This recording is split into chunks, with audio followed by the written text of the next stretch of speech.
Let's discuss it now with CNN senior political analyst John Avlon, CNN legal analyst and former lawyer for Rick Gates, Shan Wu, and A.B. Stoddard, associate editor at Real Clear Politics. Great to have all of you. Shan, I want to start with you because you were Rick Gates' attorney. Just let's remind people of who Rick Gates was and his connection to the Trump campaign. He was the longtime business associate, as we've said, of Paul Manafort. He served as the deputy Trump campaign chairman, Trump's inaugural committee deputy chairman, so quite involved in that celebration, though he never served in the White House. So, Shan, what do you make of the revelations of the crimes that he and Paul Manafort committed, that he has now admitted to on the stand? Well, first, just let me say anything I talk about is, of course, not based on attorney-client privileged information. It's all public. I thought it was a bombshell when he admitted that he'd stolen money from Manafort. I mean, I think that's just an amazing reveal, and it's actually that aspect of his testimony is really helpful to the defense. They had promised the jury that they were going to accuse him of stealing from Manafort in addition to blaming him for the alleged crimes, and this delivers on that promise. So I think that gives them some very good potential fodder for the cross-examination, which does indeed need to be quite effective to score some points. So why does the prosecution need him, Shan, if that revelation, which, by the way, prosecutors elicited from Rick Gates, so they knew it was coming. They wanted to get it out there in their own terms early. Why put him on the stand? They need him to cover the element of willfulness. It's not enough just to show pictures of ostrich leather jackets, lots of lavish lifestyle aspects and documents. They need somebody to say that Manafort willfully did this. He knew about it and he directed someone or deliberately engaged in fraud. And that so far looks like exactly what Rick is supplying for them. And Shan, one last question. Now that the jury knows that he too is sullied, that he too was a thief, that he too knew about these crimes, how do they react to a witness like that? Yeah, that's an excellent question. What the prosecution's got to be worried about is that the jury will simply take him as another sullied person. He's just as guilty or dirty as Manafort is. And so they need to really point out that he is telling the truth here, he's come forth, and he's being forthright.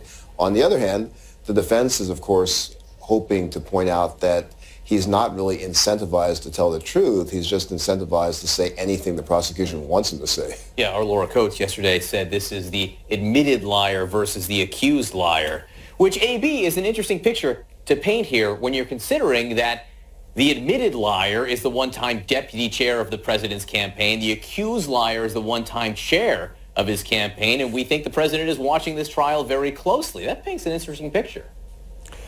Oh, yes. Look, the president's personal lawyer had a raid of his hotel room, his office, and his home, all by surprise. A warrant that was approved of by a judge that has to meet a very high threshold for the potential for evidence destruction. His national security advisor, Michael Flynn, is also cooperating with the special counsel. It's a real all-star lineup of people that President Trump and candidate Trump trusted at high levels in his inner circle and campaign.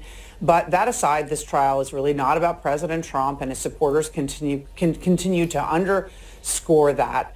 I do think what's interesting about this use of Gates, and I have no idea what will happen in the cross-examination and how much that will sort of muddy his credibility in terms of the force of the prosecution's argument, and I'm not a lawyer, but I think that from following what he said yesterday, Rick Gates fleshed out things that the accountant and bookkeepers had described, things the prosecutions have described about Manafort, and it's clear that Rick Gates did not pull all the strings, and Manafort pulled plenty of them. I don't know how two wrongs end up making a right for Paul Manafort at the end of this trial. John, what should everyone be watching for with this? Well, first of all, I think an appropriate degree of skepticism that the protege rarely becomes the puppet master. And as AB just pointed out, that the accountants and bookkeepers' statements seem to be corroborating the government's case with Rick Gates. But I think for me, the most interesting thing isn't the Kremlinology of who's up, who's down within this relationship, although drama is high.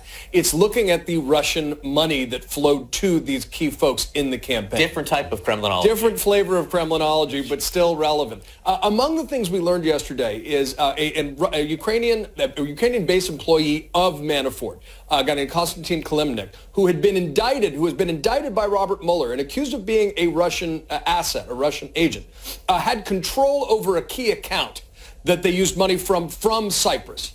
So those facts are really relevant to the overall question of Russian influence on Manafort and Gates, if not Trump campaign directly. So those are the things that I would really pay attention to. This isn't just about a bunch of grifters running around the international consulting scene.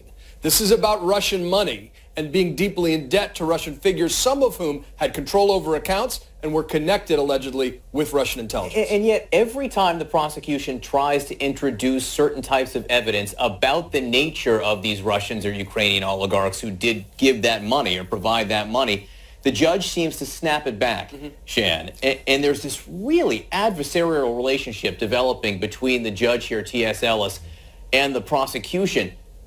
Does the prosecution need to be careful here? They need to be careful not to get the judge too pissed off at them. I've been before Judge Ellis. That's a very subtle legal term. And I've been before him, and he likes to be in control of the courtroom. But from a legal standpoint, what the judge is doing is protecting his record.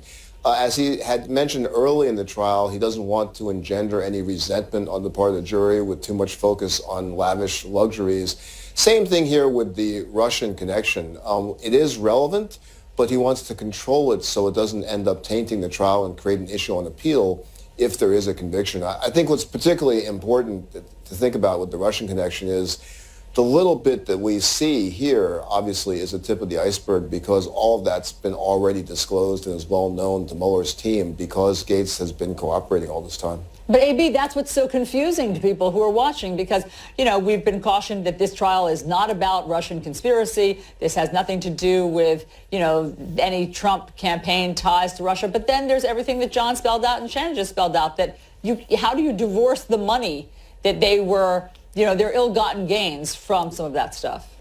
No, I think what John points out about the signatory authority by someone connected to Russian intelligence or directly a part of Russian intelligence on a Manafort Cyprus bank account is incredibly damning and does establish that connection he describes, which is that they were deeply indebted, Manafort definitely, and then Gates, to these people connected to Putin's government. But I do think that, again, you can make the case, and the president's team must, that this is about two men who had some, you know, a very good scheme going on and bumped into the spotlight where it was all discovered, and that this is not about the Trump team working with the Russians to fix an election in Trump's favor. So that has to be, they're going to point that out, and they're right to, that what Mueller is going to come up with in terms of a potential collusion equals conspiracy or obstruction of justice is a separate matter. All right, friends, stand by for a moment, if you will, because we are following some breaking news this morning.